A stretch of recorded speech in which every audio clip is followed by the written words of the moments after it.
many times do we hear ourselves per day saying things like, I don't have the time to work out, to get up early, to take care of ourselves, to go to the doctor, or even to follow our dreams?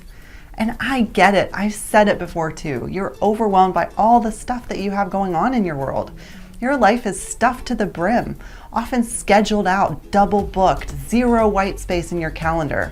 Many people are working a full-time job, 40 or more hours per week. But even if you're working less than that, you're running your kids around to all their activities, all their appointments, all their school events. You're checking your email 9,000 times per day. You're staying updated on Facebook and all your friends and family's life events.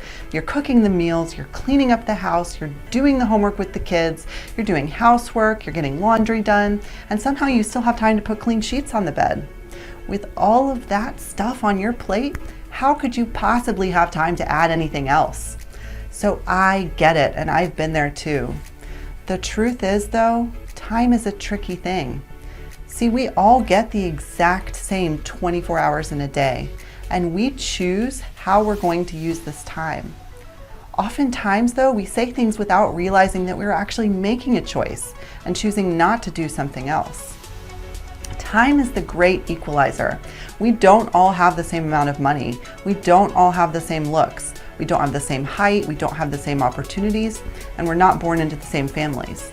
But we do have the exact same amount of time in the day, and no one knows when our time will be up except for God. And then we fall into the trap of saying things like, I don't have the time. I don't have the time to do this, and I don't have the time to do that. So therefore, I can't work out, I can't eat healthy, I can't cook meals, I can't go to appointments. But this, at a subconscious level, is telling your brain that time is scarce and that you have to be rushing around all the time because you're afraid that you might not get everything done and that you don't have enough time to do everything that needs to be done. And let me ask you, is that giving you more anxiety or is it giving you less? Let me ask you, out of all the events and the tasks on your calendar, are those things that you have to do, or are those things that you choose to do? There's very little that we have to do other than pay our taxes and stay hydrated. For many people, this mentality is increasing anxiety because of that feeling that you're creating by saying these words to yourself, the thoughts inside your head when you're speaking to a friend about your life. The reason that we feel like we have to make the choices that we're making is because we don't like the outcome of choosing the alternative. So we frame it as we have to do this instead of we want to do this.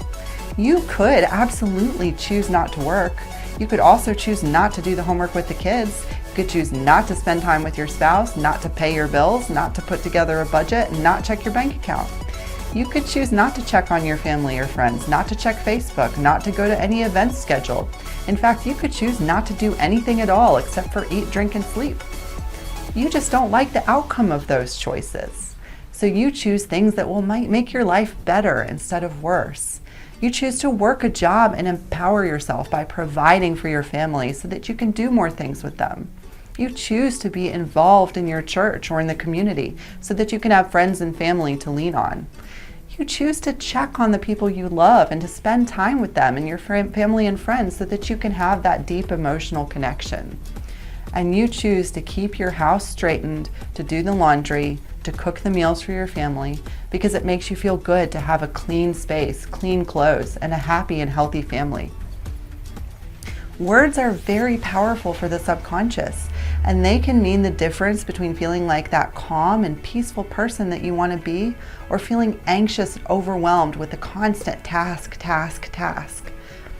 So I empower you, instead of saying, I have to go to work, or I have to go to this event that's on my calendar, I want you to try choosing the words, I get to go to work. I get to bring home money that will feed my family. I get to go to this event which will bring me closer to the community. Not everyone gets to do these things, but you do. And then you can realize when these things that you're choosing to put on your calendar are things you should have said no to. When you say, I get to do this thing, and you don't feel aligned with the purpose behind it and the reason it's even there in the first place on your calendar, then you get to make the choice to find a little white space. Make time for the things that you really want to do, like taking care of yourself, exercising, going on a walk, spending more time with your family. That's the choice that you're making.